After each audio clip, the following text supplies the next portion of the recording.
These are true stories based on submissions from the BuzzFeed Unsolved Network audience. These are their encounters.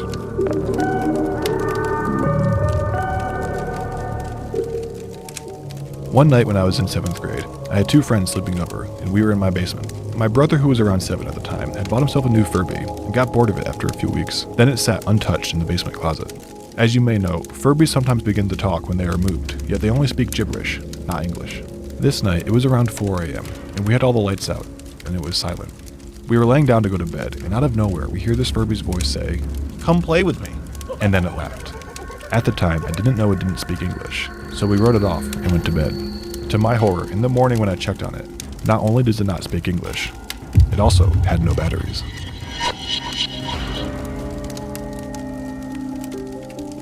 I was a freshman in college in the Philippines.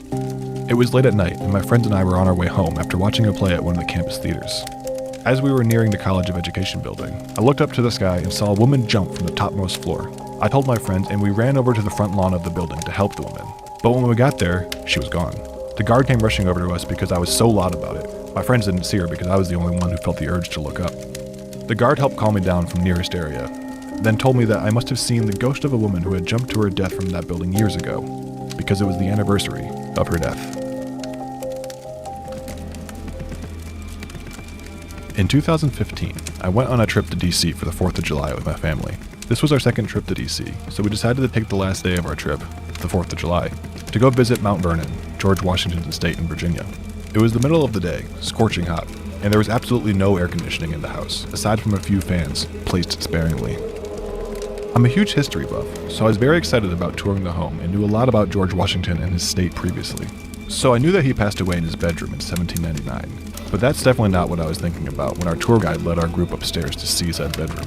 His bedroom had a lot of really delicate artifacts in it, so we weren't allowed to go inside, and there were little plastic barriers preventing us from doing so, but you could stick your head into the room and look around.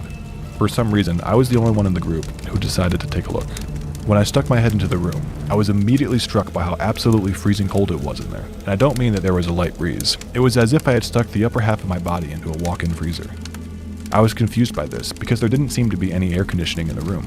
So I looked around to try to see if there was any fan or AC unit that I just wasn't noticing, but I didn't see one. I decided to take my head out of the room and ask our tour guide why it was so cold in there, but then I realized that I couldn't move. I was paralyzed from the waist up. Every part of my body that was in the room was completely stuck in place. I struggled to pull myself out, but couldn't. I started to panic and tried to open my mouth to call for help. But when I opened my mouth, no sound came out. All of a sudden, from the other side of the room, where there was a little piece of furniture, a mirror, and a water basin, probably where Washington washed his face and shaved in the morning, I felt what I can describe as nothing other than a pair of eyes staring at me, almost like the sensation of someone staring at you while you sleep. I didn't see a figure or anything, but I felt this huge and intimidating presence walk towards me and stare me down. It was horrifying, and I physically could not tell you how much time passed in that moment, because it really felt like it could have been an hour, but I guess it was only a few seconds. After a while, I finally broke free from my paralysis and almost fell backwards onto my butt.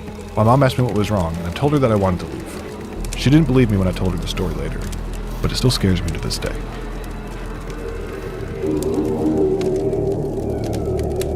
When I was around 8 or 9 years old, my mom told me to go to bed early on a summer night, so I threw a fit and began screaming at my mom, "I hate you!" My mom always told me never to go to bed angry, because the devil can possess you and steal you. After slamming my bedroom door shut, I turned off the lights and laid down. It was near midnight, and I was still angry. Suddenly, I heard tapping by my door. I had chills run up my arms. Then I heard a voice call to me. It sounded like my brother's voice, but he was calling me a nickname my mom used for me. I figured it was my brother, so I started yelling at him to go away. The voice taunted me with the nickname until my mom ran into the room and turned on the lights. "What are you yelling at?" I sat up and noticed she was the only person in my room. I told her my brother came into my room and started calling my name. She looked pale. "Your brother is sound asleep in my room." It was exactly 12 a.m. on the clock when my mom walked into my room, and it was freezing even though my window was closed and the AC was turned off. There was something in my room that night. And to this day, nobody in my family understands what happened. All I know is that I will never go to bed angry ever again.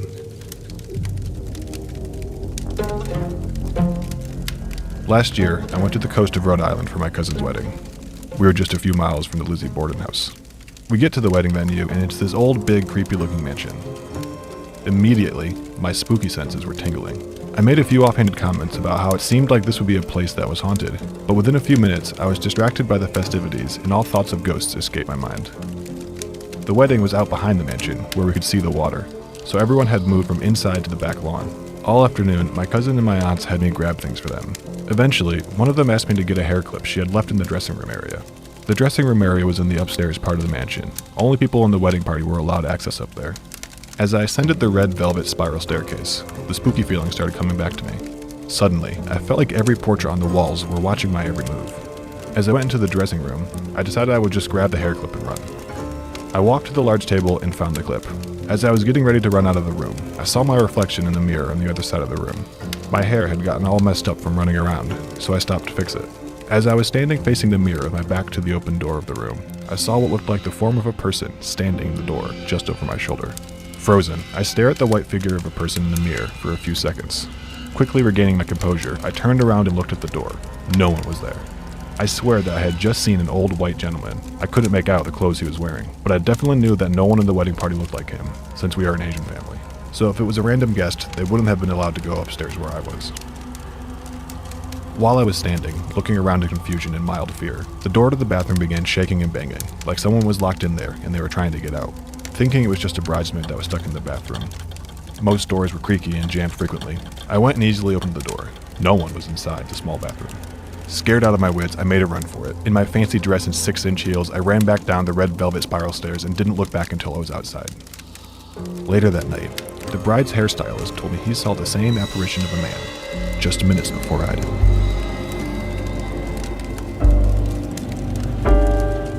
Several years ago, I was deeply involved in amateur ghost hunting. A friend at the time told me her home was in fact haunted, and I jumped at the chance to tackle the challenge. We first conducted an EVP session in the master bedroom where my friend's grandparents died. After asking questions like, "Do you want us to leave?" and "What are you going to do if we don't leave?" Several people in the group immediately began complaining of headaches and stomach pain. I was met with responses like yes and harm. We began hearing noises from the kitchen where we moved to conduct another session, and the room became drastically hot for a January in New York City. And I raised my hands in prayer and began to close my eyes. As I prayed, a member of the group told me my hands were being pulled apart by nothing. As I opened my eyes, I became disoriented and my vision blurred, and I heard several people in the group saying something was coming up the stairs from the basement. I got up and noticed a horned shadow creeping up the steps. I yelled at it, "Do your worst, I'm not afraid." I woke up on the floor a full 5 minutes later. I managed to get out of the house, just to be told I smelled like ashes and fire. I got home to notice what appeared to be a handprint on my ankle, and it was hot to the touch and extremely painful. I had gone to church and explained what happened, and the priest offered to anoint the mark with holy water, and when it came into contact with my skin, it felt like I was being set on fire. For several weeks after, myself and one member of the group began to have dreams of being threatened and taunted by a man in a black suit.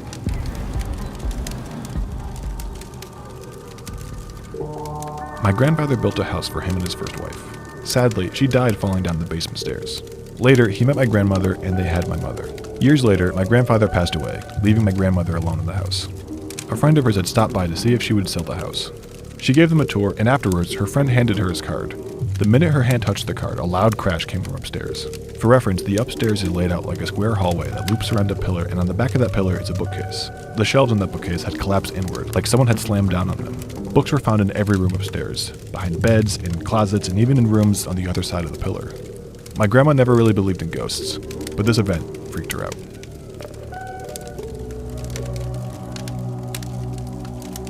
So this has happened to me more than once in the house where my family used to live. From what I was told, there was a ghost in the house that resembled me, so much to the point where my own mother thought it was me. The first incident was back in 2011-2012. I was in my bedroom, and I heard my name being called, so when I responded from upstairs, I heard my mom say, "Never mind," very nervously. Naturally, I go down the stairs and I asked my mom why she was calling me. She then said, "I just saw you standing in the kitchen." I looked at her and said, "I've been upstairs the whole night." And she replied with, "I saw you go into the kitchen and open the cupboard." The next incident was with a family friend named Jamie. The layout of our house was kind of odd. There was a hallway that connected to the kitchen, but it had two openings, so it created this weird open wall situation. Anyway, there was a mirror hanging on the wall, and you could see the reflection of the TV in the mirror. So one day, I went to an amusement park, and Jamie looked at the mirror, then circled around the hallway situation, and asked the other person in the house if I was still there. When she replied, "No, she left," Jamie said she saw me sitting on the couch from the reflection of the TV. The TV was not on. The last incident was with my cousin. He had spent the night, and we both fell asleep on the couches downstairs in the living room. He had woken up and went upstairs to brush his teeth in the bathroom. It had one of those giant mirrors that covered the entire wall from the counter up. and with the bathroom door open, you could see into my room and my brother's room. He said he was brushing his teeth, and when he looked up at the mirror, he saw me standing from my bedroom watching him brush his teeth and said, "Oh, I didn't know you were awake, Cass." He didn't get a response. Once again, I was asleep downstairs in the living room. The next thing I knew, my cousin was shaking me, telling me to wake up and that he had just saw me standing in my bedroom. We lived there for about 9 years. My room was always the coldest room in the house, especially the closet in my room. It was freezing in there, and we were told it was a portal. I always heard hangers moving around, and I would feel someone or something sitting at the edge of my bed. In the basement, especially if you were alone, you could hear footsteps constantly. I never felt too scared or threatened, but the idea of a ghost looking at me creeped me out.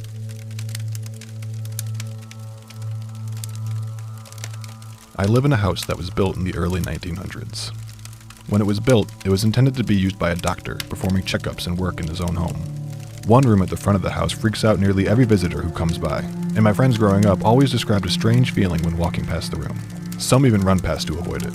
The house consists of a long hallway where you have to walk past every room before reaching an open space, something that I've been told has been quite claustrophobic and has scared some of my friends who used to visit often. Back in 2015, my then girlfriend explained that she was seeing snakes in one corner of the room and a snarling dog in the other. This was all during the middle of the night. I had experienced what I thought were hallucinations of a lost child and a strange man that I assumed was one of my mother's friends. When I asked who it was, she said there had been no one matching the description who had entered the house. During the night, when leaving my room for a drink or to go to the toilet, I never felt alone. I felt like something was there, but not acting up. Now, as an adult, I walk into that front room and still feel cold and a sensation that I can only describe as emptiness. To this day, I wonder what kind of patients the original owner had, and if any of them died on the property.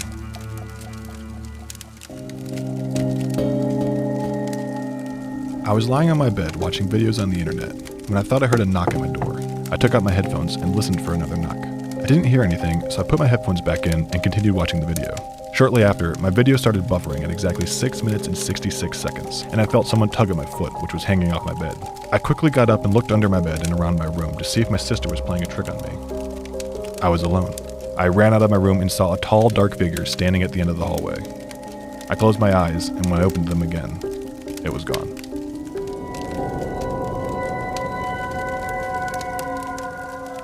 When I was about 9 years old, I had a friend that introduced me to the urban legend of Bloody Mary.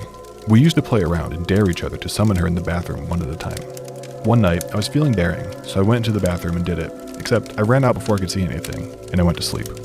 I woke up around 4 a.m. and heard footsteps coming up the stairs. At first, I thought it was probably my parents, except I began realizing that the footsteps never seemed to make it to the top. Then I thought, oh, the tooth fairy. Remember, I was 9. I had lost my tooth that night, except I looked under my pillow, and it was gone. The steps started getting louder, faster, and closer, and sounded as if someone had already gotten to the top of the staircase. But I went to check. Nobody was there, and both my parents were asleep. I got so scared that I pulled the covers over my head, and the steps suddenly came to a halt. I slowly uncovered my face, let out a sigh of relief, and went to turn my body towards the wall, when I felt a hand crawl down my forearm and bang it against the wall with full force. I had zero control over my arm, which is what freaked me out. When I woke up, there was a dent in the wall. About 4 years ago, I was home alone with my newly 3-year-old daughter.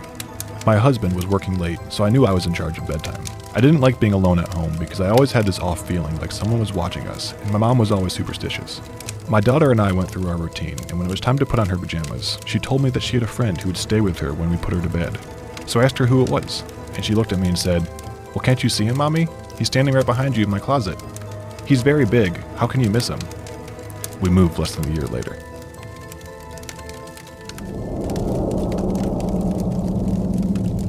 We had just moved to the suburbs from the south side of Chicago, so naturally my family and I were slightly uneasy in a totally new environment. My younger brother, however, was a nervous wreck.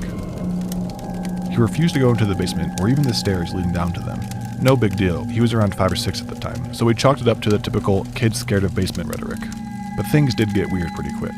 Apparently, I started sleepwalking, something I never did before we moved, and I would stand outside my parents' door in the middle of the night. I would do this a few times a week, even standing right next to my parents' bed, and just stare. My mom would always tell me to go back to bed, and according to her, I even tried to leave the house. I was around 10 or 11.